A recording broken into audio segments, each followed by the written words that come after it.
Can't spell weird without W, but you can't spell win without it either. We'll talk about the Guardians' ugly win over the White Sox, whether or not we're concerned about it or it's a good thing, how Emmanuel Clase can find some consistency, what the Guardians will do when David Fry comes back this summer, and hear me out on a contract extension on today's Locked On Guardians.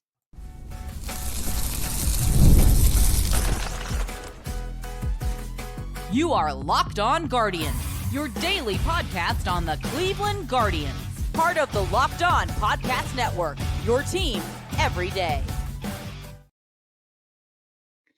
A win is a win is a win, no matter how cold, no matter how weird, no matter how ugly. We'll talk about that on today's Locked On Guardians. We'll talk about Emmanuel Clase's consistency issues, the Guardians' DH first base options as Carlos Santana heats up. And this is Locked On Guardians, your daily podcast of the Cleveland Guardians. We're giving you the best half hour of our day. We hope it's the best half hour of yours. We talk Cleveland Guardians for the next half hour. We do it every day, part of Locked On Podcast Network, your team every day. And I'm Justin Latta. I have been covering the Guardians minor league system since 2007, currently contributed to nextyearcleveland.substack.com, the News Herald, the Morning Journal, and here with all you fine folks. And that is Jeff Ellis over there on the other side of your screen or on the other side of your microphone or headphones or car speaker. Or who knows? I am Jeff Ellis, one of your two co-hosts here. Have been since the beginning of baseball at Locked On. Just celebrated my 6-year anniversary. We are approaching 1,500 episodes of us. I used to cover baseball nationally at Scout and 24/7 before settling in with my lovely co-host here, Justin Latta. Lovely on the air, face for radio. No, we're happy to be here. Shout out to Cade. I met Cade at the Guardians game on Wednesday night. Said he was an everydayer. So yeah, appreciate the shout out and meeting. Always love meeting people who are listening. We appreciate that. I'm yet to have one of those experiences. So you get to have all of them. It's the downside of living far away. Yeah. All right, Jeff. So the Guardians, not a walk-off win, a walk-off outfield assist. Throw-off win. Throw-off win, yeah. That game probably should have been tied, if we're being honest. I don't know. I think Tauchman was coming around third. There's a good chance it would have been a tie game. You had a walk, you had 2 hits. Weird ninth inning for Emmanuel Clase. My take is this. I'm on the fence here. I don't know. People are really going to be like, oh, wow, way to take a hard stance here, Justin. I want to say it would be nice to be hitting on all cylinders and beating a team like the White Sox. But the White Sox are really bad. They are just bad. They are a bad roster. Every time I hear that lineup this week, it's awful. It's an awful lineup. So things could be worse, Cleveland. They could be worse. I know we want to set the bar higher, then it could be worse, but we're at where we're at right now. So I want to say, yes, the Guardians should be doing better against the White Sox. They're a bad team. They're a team that came off the ALCS last year. They should be winning these games. Their roster is better on paper, no matter how you slice it up. But I will say it's nice to be able to win some games when you're not really firing on all cylinders. The Guardians are playing some weird baseball. I thought they did some good things that showed good signs again in this win. We'll talk about that. Obviously, there were some more concerns in this game too. And they ended up having to win by the skin of their teeth again against a bad team. If this was October and they were playing a good team, that's how they won. We wouldn't really care, right? But it's April and the White Sox are bad. So we care a little bit. I think that's okay. I think it's okay to say that. But I think you also want to recognize this. I want to recognize and say, look, they're not playing the best baseball they can right now. We have to discuss what that looks like, and they have to figure out what that looks like for them. But in the meantime, while they're trying to figure those pieces out and figure out their routes of success this year, you want to win games when you're not at your best, because that means you're giving yourself some time to find it. And right now, with where things are with this team, I just want to see them tread water and fix the things that we want them to fix so they can be successful this year and make another run at this division and see what happens. So I will take the win while they're not playing good baseball, but I want to see better baseball. Is that fair? Is that fair to say? This is what I'll say. It's early. Come on. We saw the White Sox, for all their foils and struggles, clobber the Angels, who just, beat up on us. It's the weirdness of baseball. It's early. This is a team built of slow starters, and some of those are playing surprisingly well. I don't know. I'm just not all that concerned. There's a hockey quote, they don't ask how, they ask how many. And it's it's just about, it's they don't care how you score a goal. It's that you scored it. And right now they won. It doesn't matter if it's a pretty win or an ugly win, it's a win. And yeah, it's not ideal, but at the same time, they had another defensive miscue. It'd be nice. We got to reset that timer. 0 days since the last defensive miscue. I'm going to make a little board or something and put it back here. If this keeps on at this rate. But at the same time, when you look, if I, we'll do box score baseball later in the day, but like they shouldn't have won this. Chicago had White Sox, had guys on throughout, and they couldn't take care of business, and Cleveland managed to do enough and have the big hit. And they are, they're a team trying to figure it out. This is a team that has changed its identity as an offense, made a hard shift when you look at, trading away Naylor, bringing in Jose, getting rid of Jimenez. They got rid of their free swingers who never walk. Though Jimenez did have a walk tonight, in fairness to him. But they specifically got rid of one type to bring in another type. Like Nolan Jones is going to be batting below 100 soon, but he's going to have an OPS over 300 because he walks twice every game.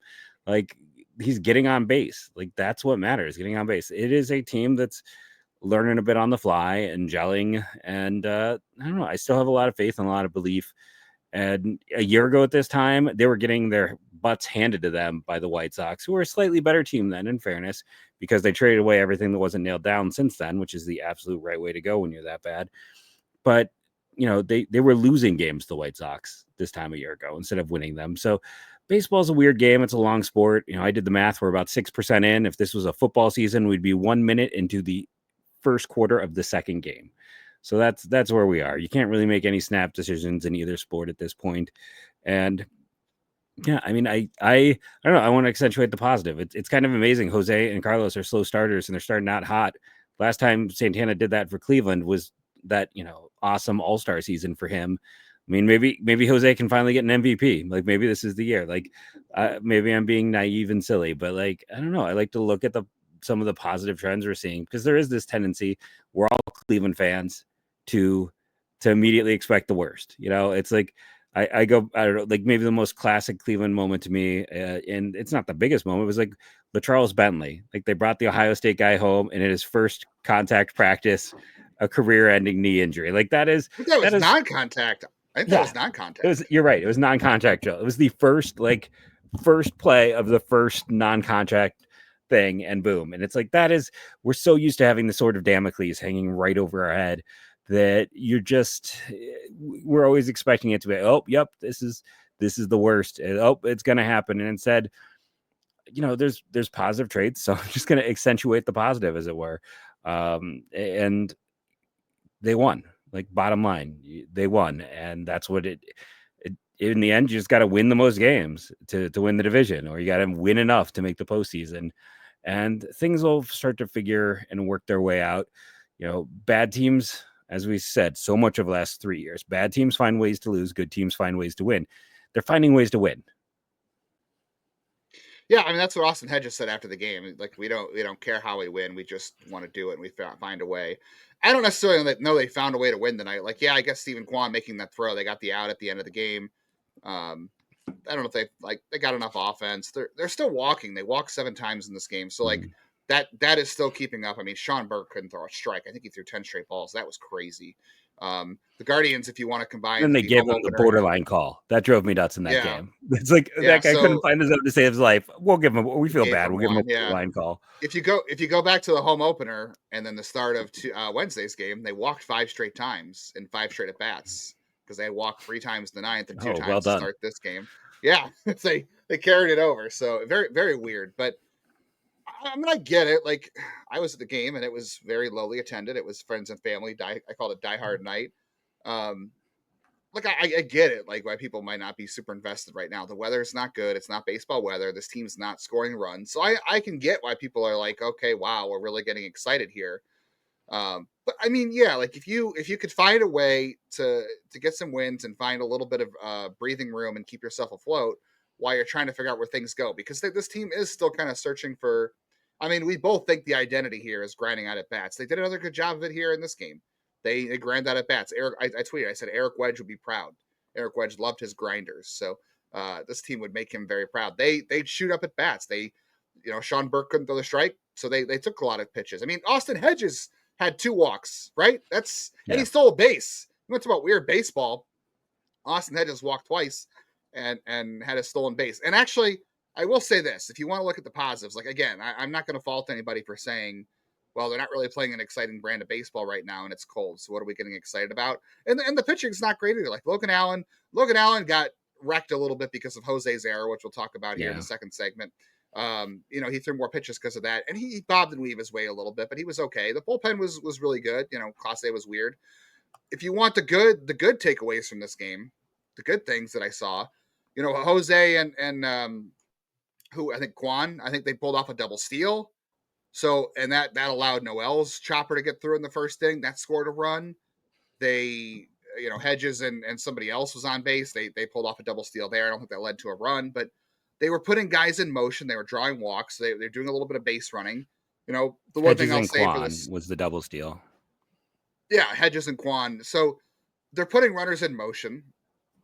That's kind of what they relied on last year, was they were running some bases, putting the ball in play and trying to take advantage of those things. So when you combine that with the fact that they don't necessarily need a hit on every play or every at bat, they can draw walks and hopefully start the runners and do some of those things. That can lead to good outcomes. And you've got some power. I mean, Carlos Santana hit a bomb in this game, because I didn't think anybody was going to hit a home run in that weather. Kyle Manzardo hit the ball to the deepest part of the ballpark. Should have had that close. Anywhere else in the ballpark, that's a home run. That's great. So there are some positives there. I will say from the offensive side, it is good to win games when you're not really playing your best. I mean, even though you'd like to play better against a crappy team like the White Sox, sometimes that is baseball. Live to fight another day. And again, I know people are saying, well, that's not really super fun and entertaining. Sometimes you got to do the dirty work to get to the fun ending, right? Like, you got to see the big picture, and hopefully that is what this is building towards. All right. In the next segment, we will talk about Emmanuel Clase finding some consistency. It was another struggle for him in this game. Barely got away with that one. We'll talk about Jose Ramirez's issues as well. And we also have to talk about what the Guardians are going to do at DH, because they've got two hitters at first base DH that are off to a good start this year. And we're going to do Hear Me Out at the end of today's show. I'm going to talk about a contract extension and Hear Me Out today. So stick around for that on today's Locked On Guardians. When it comes to fueling your body, quality matters. That's why Just Ingredients is changing the game with clean, high-quality products designed to support better health and peak performance. Just Ingredients offers an NSF-certified line of protein powder, electrolytes, pre-workout, and creatine, all rigorously tested to ensure they're free from substances banned by major athletic organizations. Just Ingredients is partnered with two-time MVP Bryce Harper, who trusts the NSF-certified sports line to fuel his training and recovery. Now, currently, my hand is empty. Why is there no Just Ingredients in my hand? Because it's upstairs, because I use it almost every single day. It is testing week. I have two young children. I don't get enough sleep because I'm working two jobs and doing this podcast. Just Ingredients is my breakfast right now. Thank goodness they sent it to me. I love the taste of it. I love the texture of it, which may be a weird thing to say, but some protein drinks have terrible texture. It's almost like a Frosty from Wendy's. It's great texture, great taste, and it keeps me energized throughout the day. So visit justingredients.us and use the code LOCKEDONMLB for 20% off. And for more wellness tips, follow at just.ingredients on Instagram.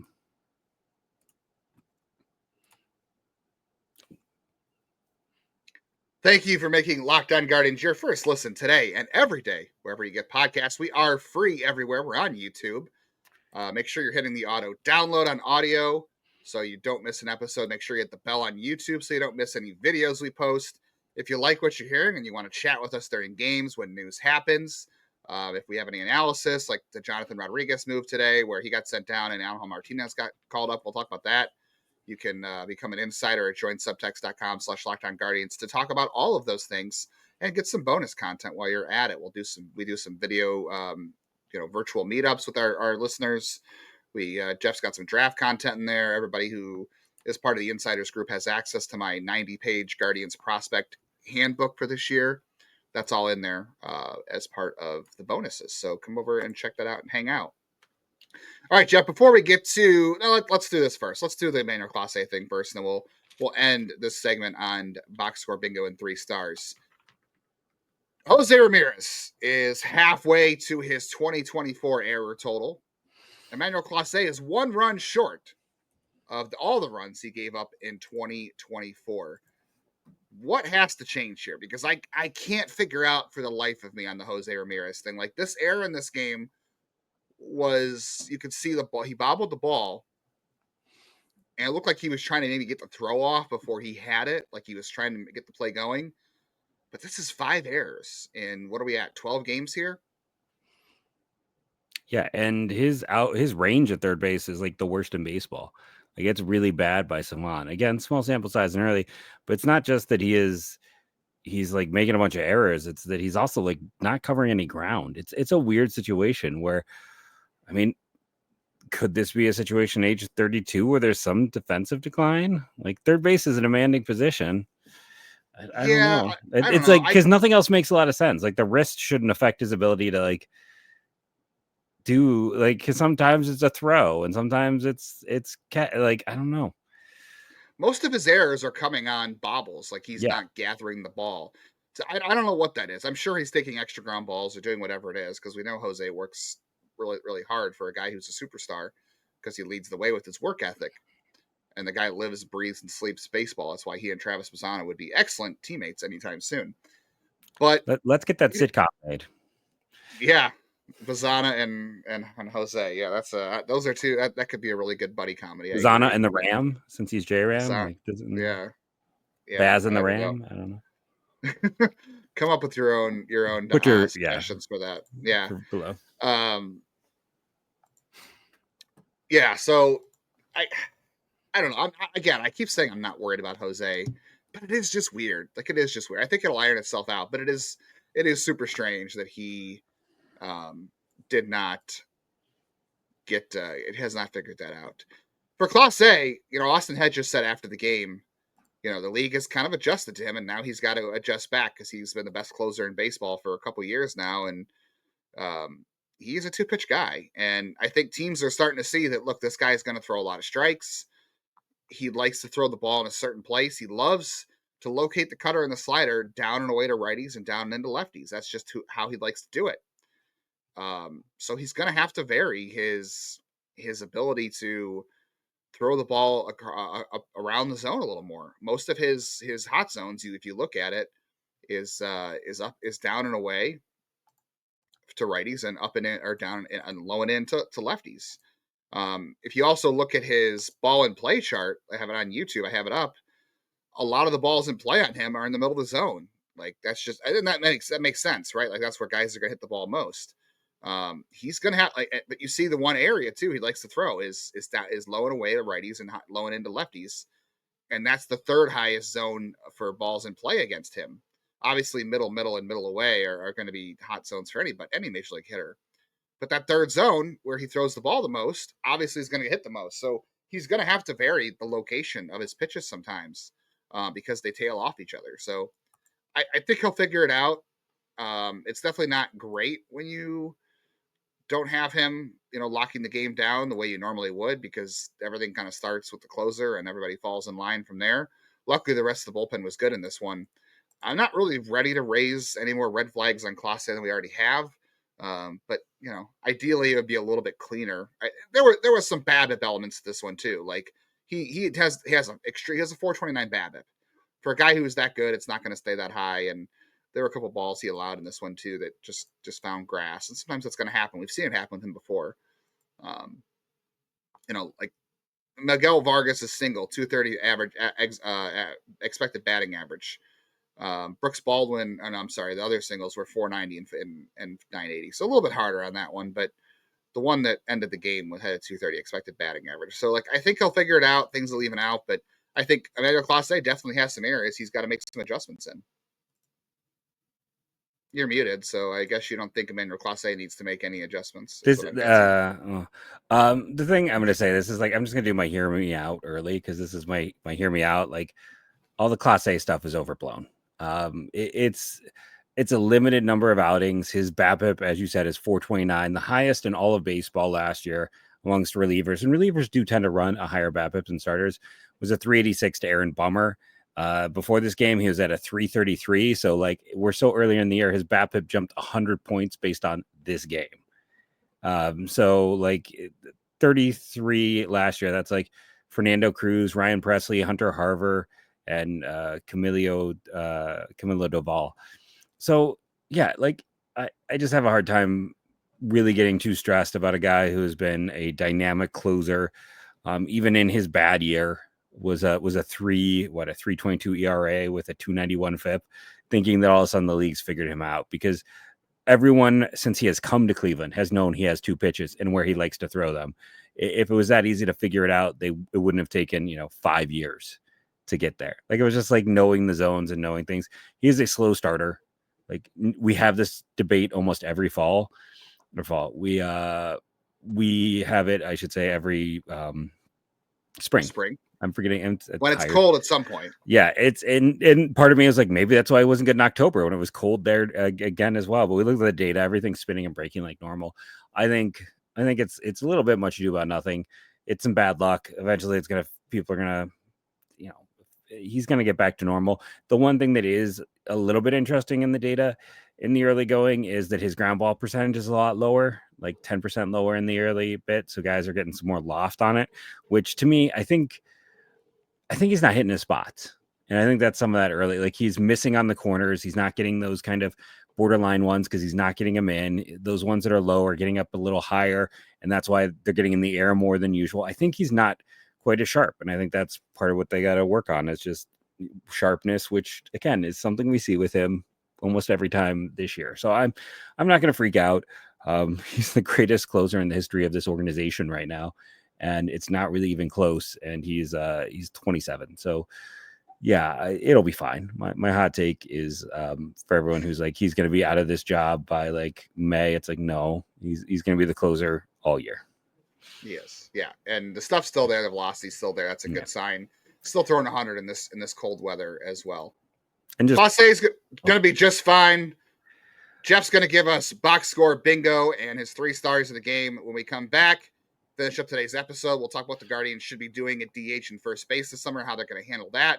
And I'll do my hear me out for the day on a contract extension. Don't miss that coming up on the rest of today's Locked On Guardians.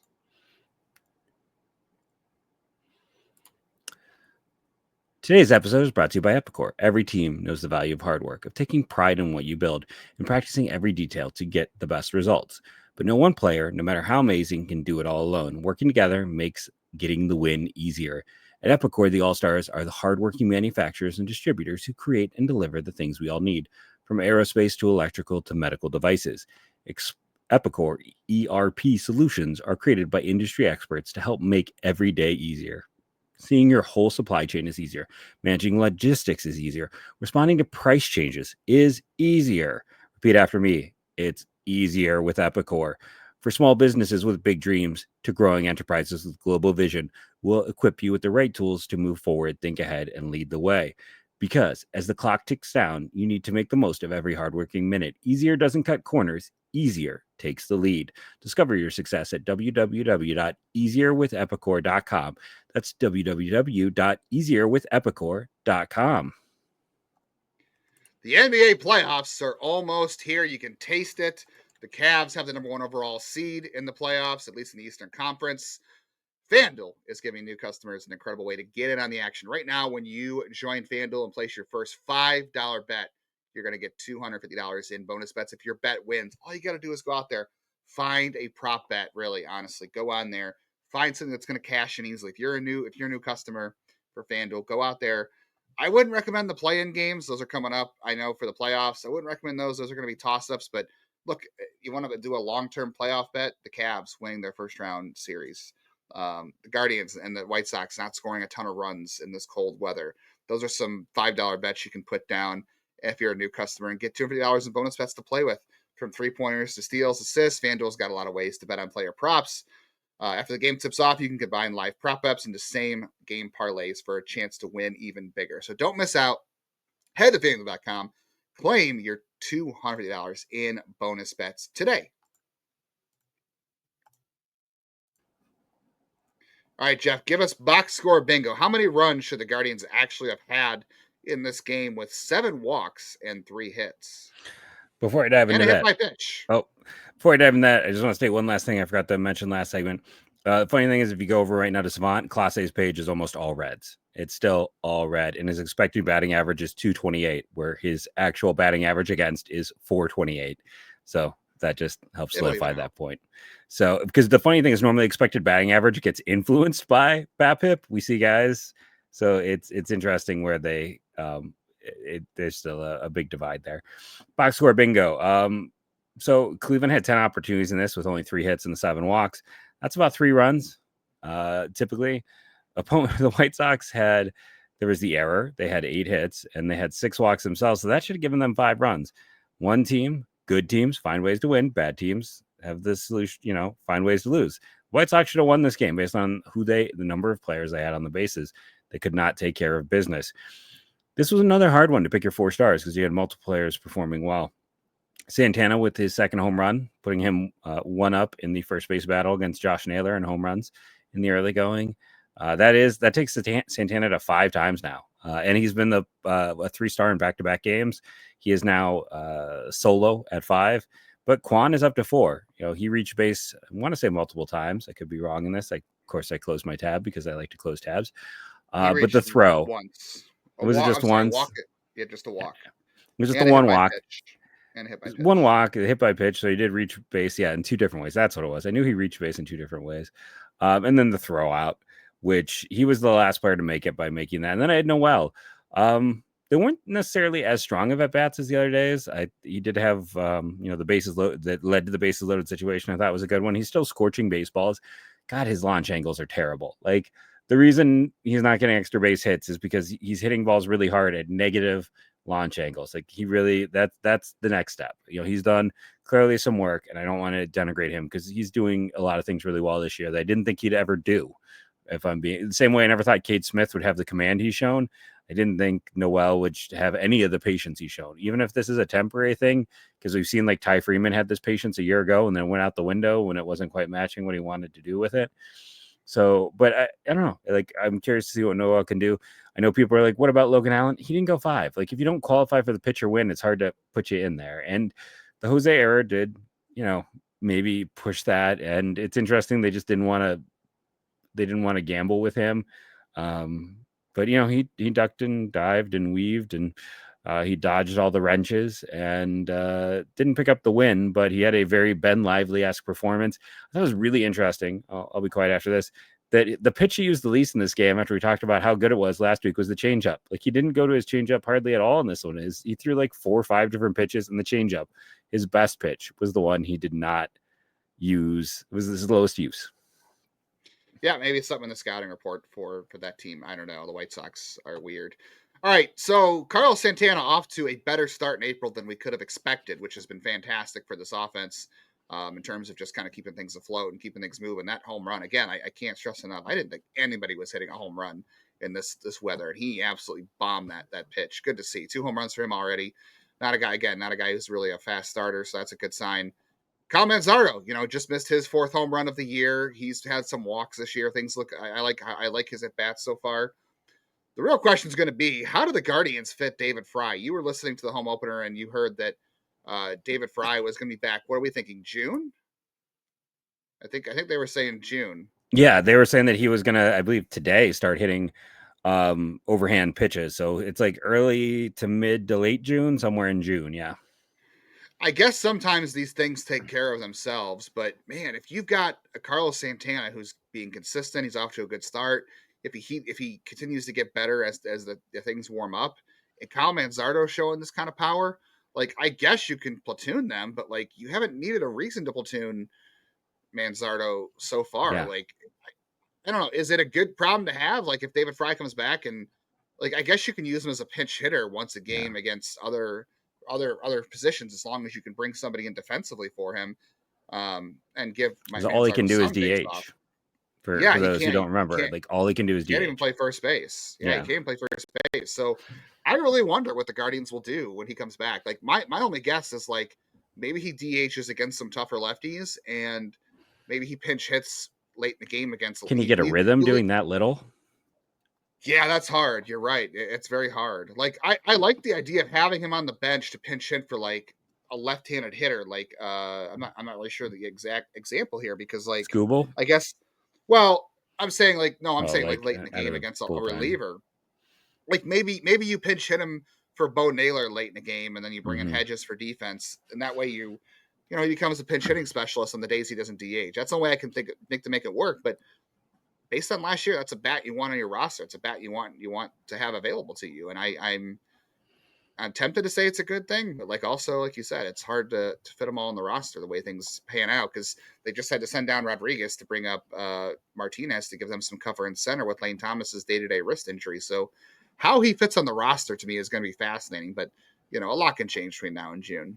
And I still don't think he's proven. Like, I just got to state that. Like, his season last year was incredibly inconsistent, and a lot of it was buoyed by one He still ridiculously crushes hot lefties month. though, and He he's does. He always does. crushed lefties in the He minors. does. But it's like once you got out of May, September and October, he rebounded to be closer to league average, which I mean is impressive to a degree that he was also facing way too many righties. He got overexposed last year.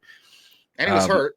He was hurt, but we couldn't tell exactly the effect of that. I'll be curious to see, but I just, and I'm not saying this to be a wet blanket or to be negative on him, but like I don't think he is a player that even when fully healthy, we say he immediately steps into a full-time role. I'm just saying he is still a guy where we kind of need to see a little bit more. We need to see that this is something that has a degree of sustainability and maintainability as more than just a platoon bat.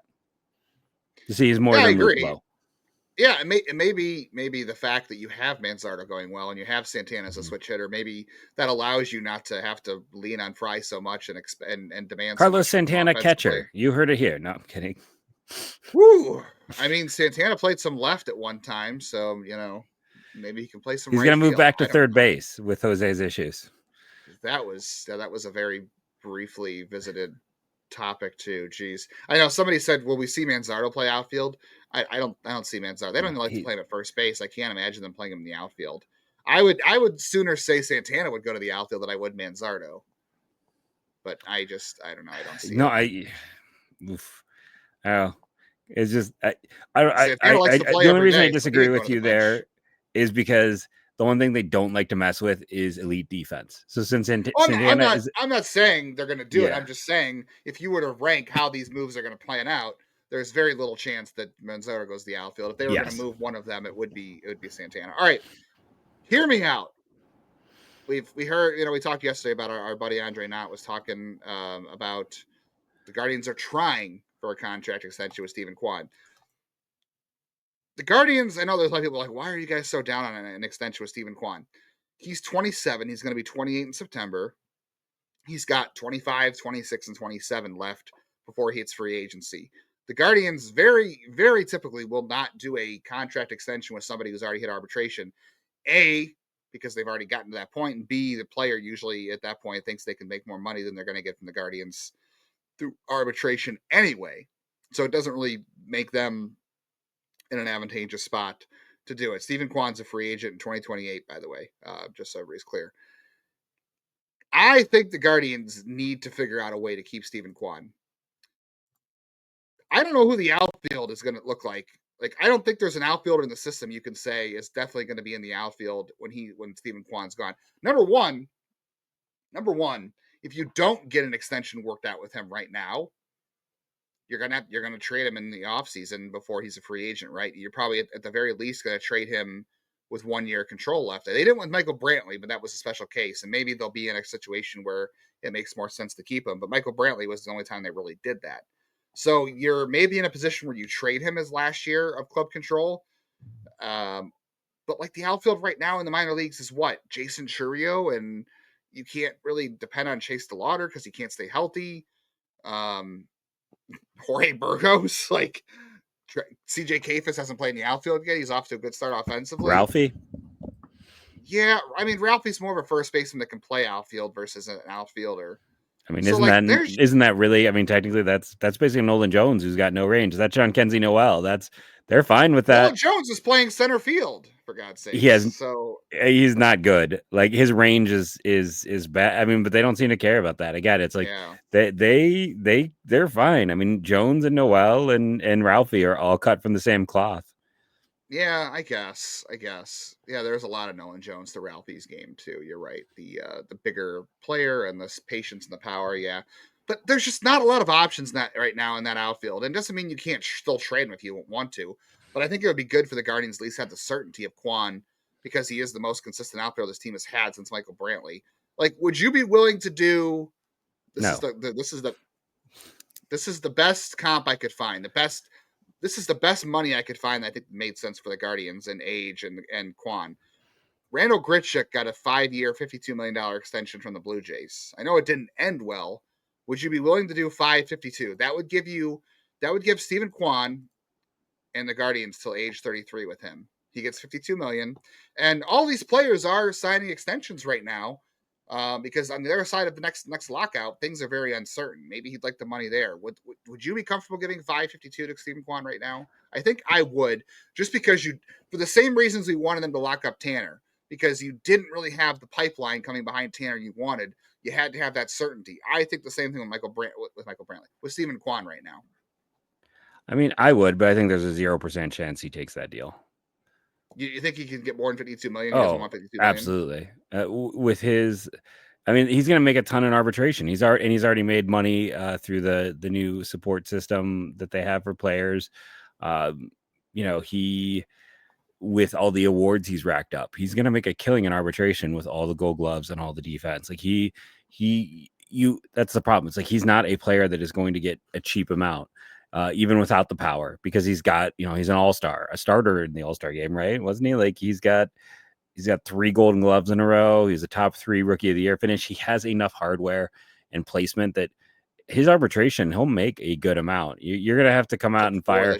I mean, that's not like, I feel like that's not much more than like Adam Eaton got in that like sweetheart deal from the Sox in 2016. Like, it's like, I think if you're looking at like a 5-year deal, you have to approach something that's, from his perspective, with the way he is going, it's got to be something with like, to me, like closer like an $80 to $90 million 5-year deal. Yeah, and I don't see the Guardians going to that length on him, and I don't even know if I would go that far with him. Like you're looking like Andrew Benintendi. I thought maybe Andrew Benintendi territory would be. He's so much better than Benintendi ever was. That's true. And Benintendi got $60 million. Yeah, that was a bad contract anyway. So in free agency, so it's like he's gonna get we talked about some of the inconsistencies, but at the end of the day, it's like a 126. I'm on Baseball Reference. I'll use their RBAT plus, which is the equivalent. Let's do their OPS plus. 124, 97, 125. He's at a 131 right now. 20% better in league average with stellar defense, good base running. It's like he might get closer to 100. 5 years, 100 million than 5 years, 50. Whew, man, that's pricey for a guy who plays left field and doesn't play a premium position and doesn't hit home runs. That's a lot. Yeah, he's a plus player. He is. Yeah. I think they should try, but yeah, that if they doesn't take that kind of money, you're right. It's gonna be tough. All right, game 3 of this series. Can the Guardians sweep? We'll find out. Gavin Williams and Jonathan Cannon. Jonathan Cannon cutter changeup. We'll see if the Guardians can hit him a little bit more. What do you want to see from Gavin Williams in this one? Because I got to be honest, Jeff. I want one dominant game. I want to sweep the series, but I want one dominant game. This is a bad White Sox lineup. I want Gavin Williams to go out and throw 5 innings, 10 strikeouts. That's what it's hard to hit right now. The White Sox are bad. I want to see Gavin Williams get like 8 or 9 or 10 strikeouts in 5 innings. That's what I want. I just want to see one of these pitchers put people away. Like they're getting Tanner had that great game with all the whiffs, but didn't have a lot, the Ks to match it up. I want to see someone who goes out and, like you said, double-digit Ks. I want to see a double-digit K game, put guys away. Don't have them swing and miss on the first and second pitches, but more importantly, let's get that third strike. That's the thing. All right, we'll be back tomorrow to talk about if the Guardians could sweep the White Sox. We'll evaluate Gavin Williams' performance, how we feel about that, and we'll preview the Royals coming to town. It should be a good matchup with the Guardians. They'll have Tanner Bybee going to start that series off. The Royals just used Seth Lugo and Cole Reagans in their previous series against the Twins, so they should be at an advantage there. I think Reagans will throw on Sunday, so we'll see how that goes, but we'll preview that series on Friday's Locked On Guardians. Thank you all for joining us. Remember to rate and review, download daily, leave a comment, tell a friend. Thank you all, and go Guardians, go.